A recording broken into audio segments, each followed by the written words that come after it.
Kacang panjang bukan sembarang panjang. Nah, diawali dengan kacang panjang bukan sembarang panjang. Kacang panjang campur dengan bulog.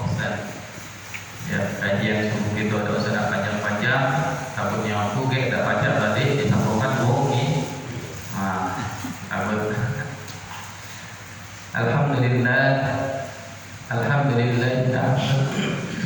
Alhamdulillah nahmaduhu wa nasta'inuhu wa nastaghfiruh wa na'udzu billahi min shururi anfusina wa min sayyiati a'malina may yahdihillahu fala mudilla lahu wa may yudlilhu fala hadiya lahu.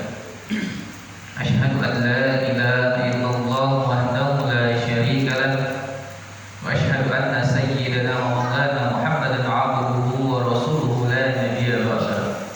Allahumma salli wa sallim wa barik ala sayyidina Muhammad wa ala alihi wa ashabihi wa man wala. Amma ba'd. Qala Allah ta'ala fi kitabihil karim, a'udzu billahi minasy syaithanir rajim.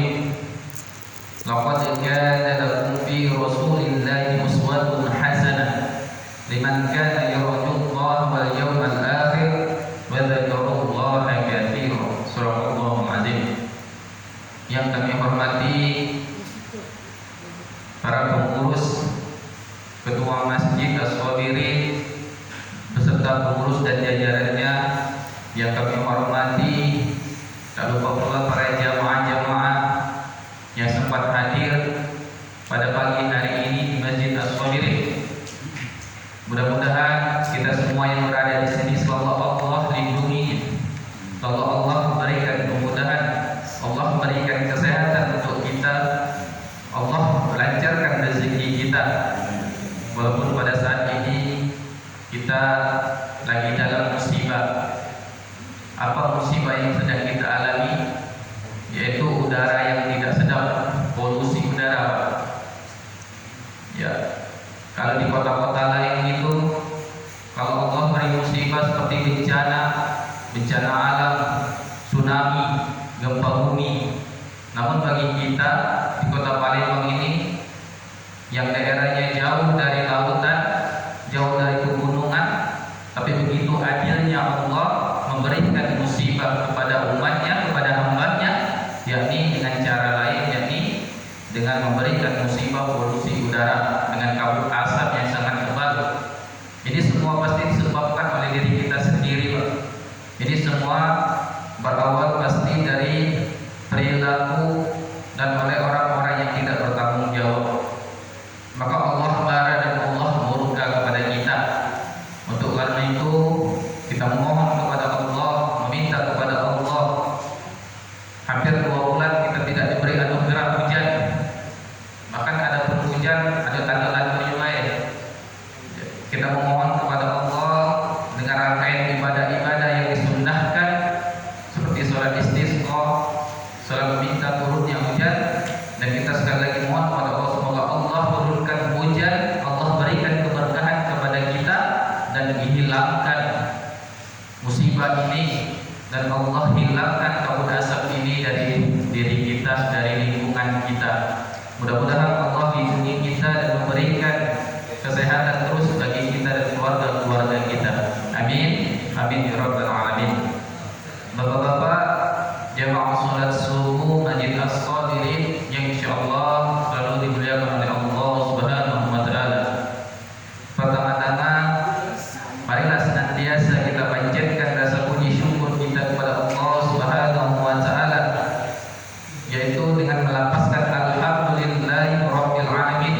Alhamdulillah sebagai bentuk rasa puji syukur kita kepada Allah dengan atas segala nikmat, atas segala kesehatan dan kesempatan yang Allah berikan kepada kita, dan layaknya dan tak pantasnya jika kita terus mengeluh dengan apa yang telah Allah berikan, kenikmatan-kenikmatan yang telah Allah berikan kepada kita. Maka kata Allah Subhanahu wa taala dalam Al-Qur'an surah Ibrahim ayat 7, apabila kita senantiasa bersyukur, selalu bersyukur kepada Allah, maka nikmat-nikmat yang lain akan terus-terusan datang, akan berbondong-bondong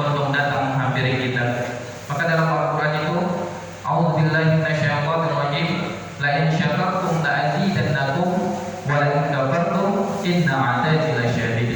Yang artinya barang siapa yang bersyukur terhadap nikmatku kata Allah, niscaya akan kutambah. Dan barang siapa yang kufur ataupun mengeluh terhadap nikmat-nikmat yang Allah berikan, sesungguhnya azabku sangatlah pedih.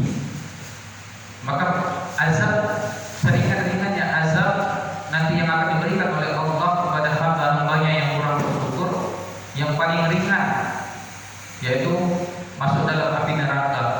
Itu saja yang paling ringan, apalagi kalau kita mendapatkan azab-azab yang terberat. Ya, mendengar api neraka saja sudah sangat menyiksa, apalagi dengan api neraka yang paling berat. Nauzubillah min dzalik. Jadi Bapak Ibu yang dimuliakan oleh Allah Subhanahu wa taala, dengan bersyukur menjadikan kita akan hidup tenang dengan apa yang ada yang Allah berikan kepada kita, akan membawa kita dalam kehidupan yang lebih baik.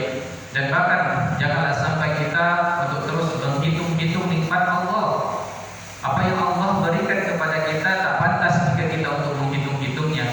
Maka dalam Al-Quran surah An-Nahl ayat 18 Allah menjelaskan, wala ta'uddu ni'matallahi la tuhsuha. Dan janganlah kalian menghitung-hitung nikmatku, karena kalian tidak akan sanggup untuk menghitungnya, dan itu hanyalah perbuatan yang sia-sia. Bahkan dalam Al-Quran dalam surah lain Allah menegaskan tentang bagaimana kewajiban kita untuk bersyukur. Allah tegaskan sebanyak 31 kali dalam satu surat, fa bi ayyi ala rabbikuma tukadziban. Maka nikmat Tuhan mana lagi yang kau dustakan? Oleh karena itu, Bapak-bapak yang dimuliakan oleh Allah Subhanahu wa taala, pada bulan yang istimewa ini maka tak salah dan kewajiban kita untuk terus bersyukur kepada nikmat yang Allah berikan kepada kita. Mudah-mudahan kita termasuk golongan hamba-hamba Allah yang nanti akan memberatkan timbangan di yaumil mizan kelak untuk meraih jannahnya Allah. Amin. Amin ya rabbal alamin. Bapak-bapak yang dimuliakan oleh Allah Subhanahu wa taala, tak lupa pula salawat beriring dan salam tetap tercurahkan dan terhaturkan kepada suri tauladan kita, sosok manusia paling sempurna yang mengubah seluruh umat dunia, yakni baginda Nabi besar Nabi Muhammad sallallahu alaihi wasallam. Di bulan yang istimewa ini, di bulan Rabiul Awal, marilah sama-sama dengan sholawat kepada beliau menunjukkan rasa bentuk kasih cinta dan kasih sayang kita kepada beliau, dan mengharapkan tujuan kita mengharapkan untuk mendapatkan syafaat beliau nanti di yaumil qiyamah. Bahkan Allah dan para malaikat-malaikatnya senantiasa bersolawat kepada beliau. Bahkan dalam Al-Quran surat Al-Ahzab ayat 56 mungkin biasa kita dengarkan, a'udzubillahi minasyaitonir rajim, innallaha wa malaikatahu yusholluna 'alan nabi ya ayyuhalladzina amanu shallu 'alaihi wa sallimu taslima. Allah dan malaikat-malaikatnya senantiasa bersolawat kepada baginda Rasulullah sallallahu alaihi wasallam, dan menyuruh kita selaku hambanya untuk menyampaikan solawat, untuk senantiasa bersolawat dan menyampaikan salam ke atas kehadiran baginda Rasulullah sallallahu alaihi wasallam. Mudah-mudahan tujuan dan niat kita awal memperbaiki diri kita untuk mencintai dan menyayangi Rasulullah SAW, dan harapan kita nanti untuk mendapatkan syafaat beliau nanti yaumil qiyamah. Amin. Amin ya rabbal alamin. Bapak-bapak yang dimuliakan oleh Allah Subhanahu wa taala, alhamdulillah pada pagi hari ini, pada kesempatan yang baik ini, tak terasa kita sudah berada di penghujung bulan Rabiul Awal. Bulan Rabiul Awal mungkin salah satu bulan-bulan istimewa. Kenapa? Karena di dalam bulan Rabiul Awal ini ada kejadian-kejadian atau peristiwa-peristiwa yang mungkin umat Islam, kita selaku umat Nabi Muhammad, tidak akan pernah lupa dengan kejadian-kejadian yang terjadi di bulan Rabiul Awal ini. Apa saja kejadian yang terjadi di bulan Rabiul Awal ini? Yang pertama, bulan Rabiul Awal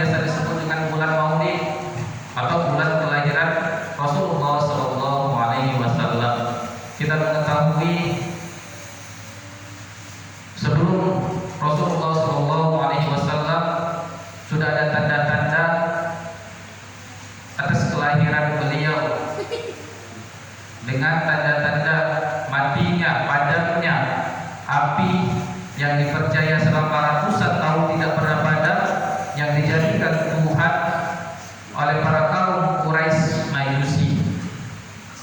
Dengan padamnya itu menjadi hal-hal yang tak terduga oleh masyarakat di sana.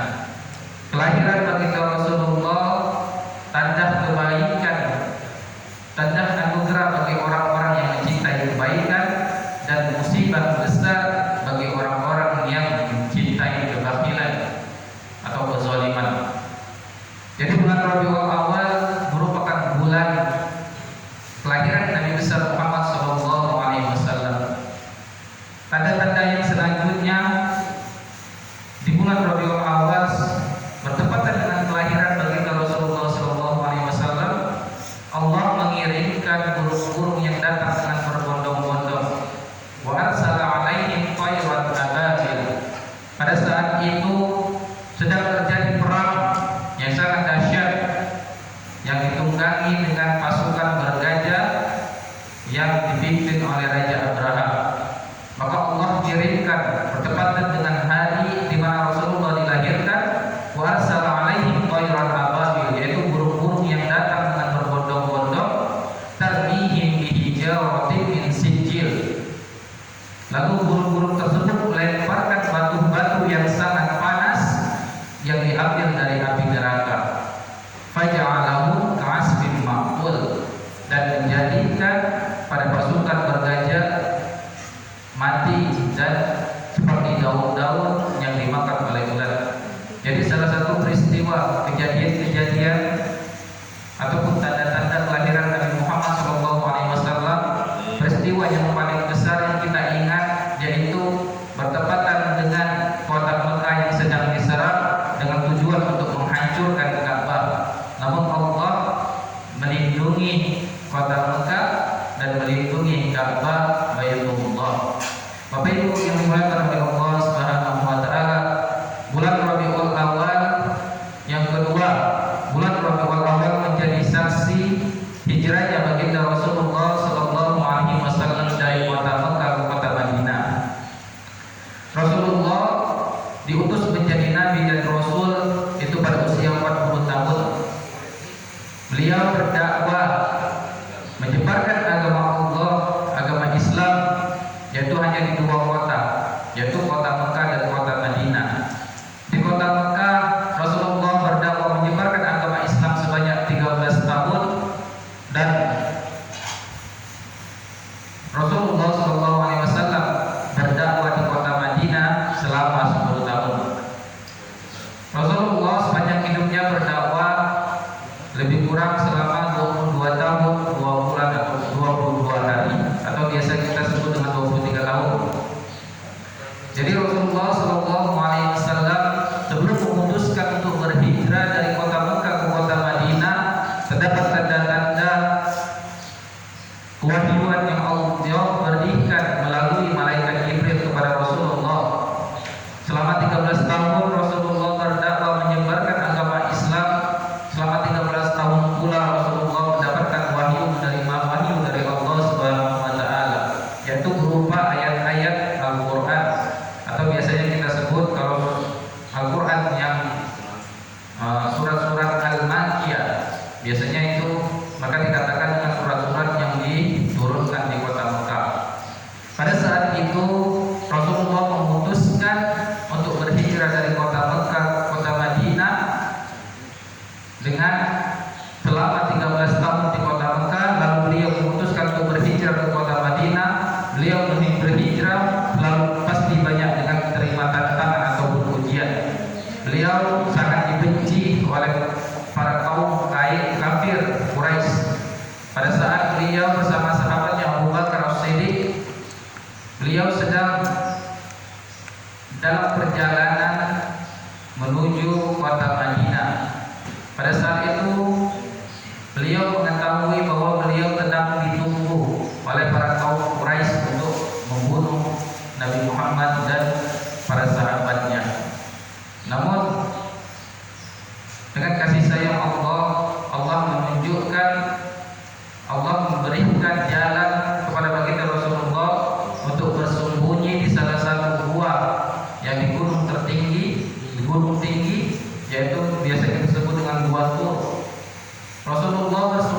dalam gua bersama para sahabat-sahabatnya.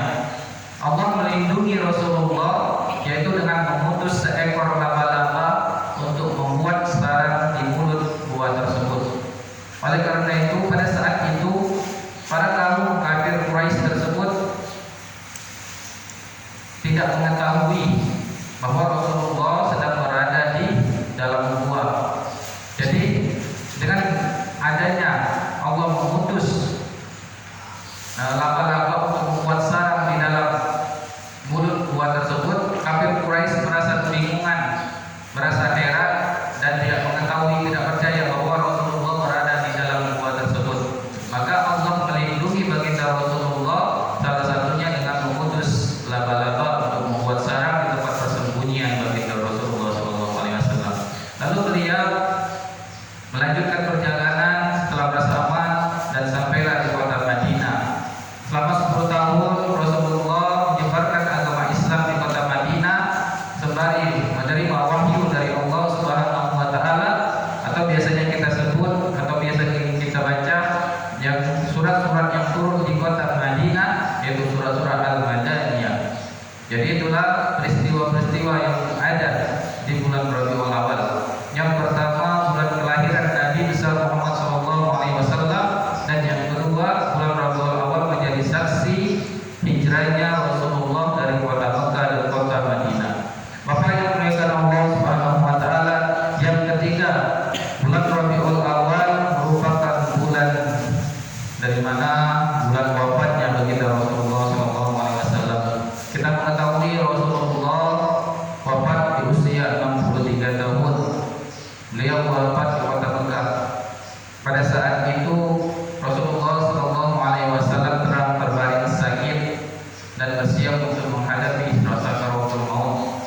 Pada saat itu para sahabat-sahabat dan para umat-umat dan keluarga-keluarganya sedang berada di rumahnya memohon kepada Allah Subhanahu wa taala untuk kesembuhan beliau. Namun Allah berkehendak lain, Allah berkata lain. Apabila itu telah Allah tentukan, Allah ambil kekasihnya.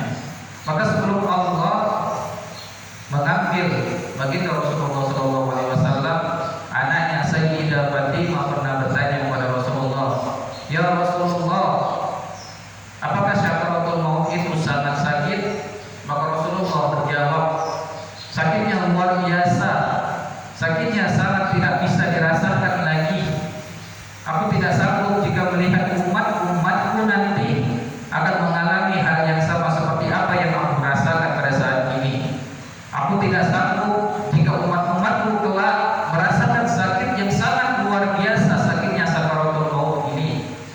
Rasulullah meminta kepada Allah Subhanahu wa taala atas kecintaan beliau kepada kita selaku umatnya, beliau mau menanggung sebagian sakitnya sakaratul maut yang akan diderita oleh umatnya. Beliau tanggung semuanya. Begitu besarnya cinta baginda Rasulullah SAW. Bahkan di penghujung hayatnya Rasulullah SAW selalu menyebutkan ummati, ummati, ummati, umatku, umatku, umatku. Beliau selalu mengingat atas kepada umatnya yang beliau pikirkan yaitu keselamatan kita selaku umatnya. Beliau tidak terpikir untuk keselamatan para sahabat dan keluarga-keluarganya. Bahkan beliau yaumil qiyamah mempunyai doa yang mujarab nanti, yaitu meminta sungai Al-Kautsar yang nanti akan diminum oleh para umat-umatnya, yang akan menghilangkan dahaga dan haus nanti untuk selama-lamanya. Jadi Bapak Ibu yang dimuliakan oleh Allah Subhanahu wa taala, tiga peristiwa tersebut menjadi saksi bulan Rabiul Awal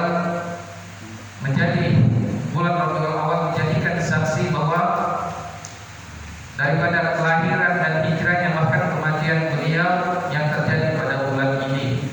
Yang terakhir kematian beliau menjadikan bukti kecintaan beliau kepada kita.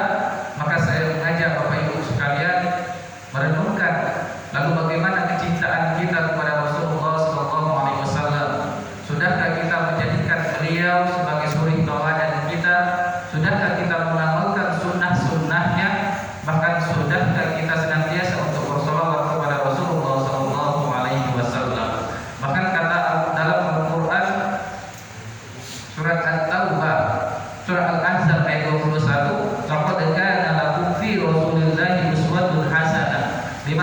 yarjullaha wal yawmal akhir wa dzakarullaha katsiran.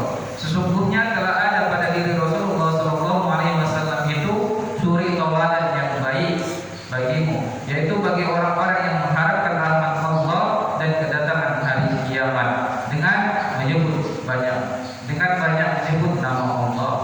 Jadi dari dalam Al-Quran ini menjelaskan bahwa suri tauladan, perilaku tingkah laku yang baik sudah semua ada dalam baginda Rasulullah SAW. Untuk karena itu marilah sama-sama kita jadikan Rasulullah sebagai suri tauladan kita dalam kehidupan sehari-hari, menjadikan beliau sebagai sosok panutan kita dan menjadikan beliau sebagai motivator dan bahkan menjadikan beliau sebagai penyelamat kita nanti di dunia dan di akhirat. Salah satunya yaitu dengan mengamalkan sunnah-sunnahnya dan dengan bersolawat kepada baginda Rasulullah Sallallahu Alaihi Wasallam. Bahkan kata Nabi Muhammad Sallallahu Alaihi Wasallam dalam hadisnya, "Awlan nasi bi yaumal qiyamati aktsarun alayya shalah." Orang yang paling banyak menerima syafaatku nanti di yaumil qiyamah yaitu orang-orang yang paling banyak bersolawat kepadaku. Bapak Ibu yang dimuliakan oleh Allah Subhanahu wa taala, dengan bersolawat kepada Rasulullah sallallahu alaihi wasallam mewujudkan rasa cinta kita dan kasih sayang kita kepada Allah kepada Rasulullah sallallahu alaihi wasallam, dan harapan kita kepada beliau mudah-mudahan kita termasuk umat-umatnya nanti yang akan menjadi saksi dan akan mendapatkan nanti syafaatnya kelak di yaumil qiyamah. Amin amin ya rabbal alamin. Bapak-bapak yang dimuliakan oleh Allah Subhanahu wa taala, mungkin itu saja dari kami yang bisa kami sampaikan. Mudah-mudahan dari apa yang kami sampaikan tadi dapat membawa manfaat khususnya untuk diri kami dan bisa membawa mengintrospeksi diri kita untuk menjadi lebih baik dan untuk lebih mendekatkan diri kita kepada Allah Subhanahu wa taala serta dengan mencintai dan menyayangi baginda Rasulullah sallallahu alaihi wasallam. Mudah-mudahan kita selalu dilindungi oleh Allah. Allah berikan kesehatan kepada kita untuk senantiasa bertakwa kepadanya dan menjalankan segala apa perintah-perintahnya. Amin amin amin ya rabbal alamin. Sebelum itu pada kita mendadak kedua tangan kita pada saat ini saudara-saudara kita yang berada di Palestina. Kita mengetahui akhir-akhir ini sedang terjadi peristiwa-peristiwa besar. Bahkan selama sejarah memang sudah lama terjadi konflik antara Israel dan Palestina. Kita doakan saudara-saudara kita di Gaza di Palestina, semoga Allah berikan perlindungan kepada mereka, Allah berikan mereka kekuatan yang sebesar-besarnya, dan Allah harapan kita Allah mudahkan untuk warga-warga Palestina untuk memerdekakan kota mereka dan melindungi Masjidil Aqsa. A'udzubillahi minasyaitonir rajim. Bismillahirrahmanirrahim. Alhamdulillahirabbil alamin. Allahumma shalli wa sallim ala sayyidina Muhammad wa ala sayyidina Muhammad. Allahumma rabbana taqabbal minna innaka antas samiul alim wa tub alaina innaka antat tawwabur rahim. Allahumma ighfir lana dhunubana wa liwalidina warhamhum kama rabbawna shighara wa li jami'il muslimina wal muslimat wal mu'minina wal mu'minat al ahya'i wal amwat innaka antas samiul qarib mujibud da'wat wa ya qadiyal hajat. Allahumma inna nas'aluka salamatan fid din wa afiyatan fil jasad wa ziyadatan fil 'ilmi wa barakatan fil rizqi wa tawbatan qabla al-maut wa rahmatan 'inda al-maut wa maghfiratan ba'da al-maut. Allahumma hawwin 'alaina fi sakaratil maut wa najatan minan nar wa rabbana minal hisab. Rabbana la ta'khuzna wa in lam taghfir lana wa tarhamna lanakunanna minal khasirin. Rabbana atina fid dunya hasanah wa fil akhirati hasanah wa qina adzabannar. Walhamdulillahi rabbil alamin. Lebih kurang kami mohon maaf pada Allah, kita sama-sama mohon ampun.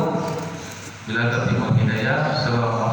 Assalamualaikum warahmatullahi wabarakatuh.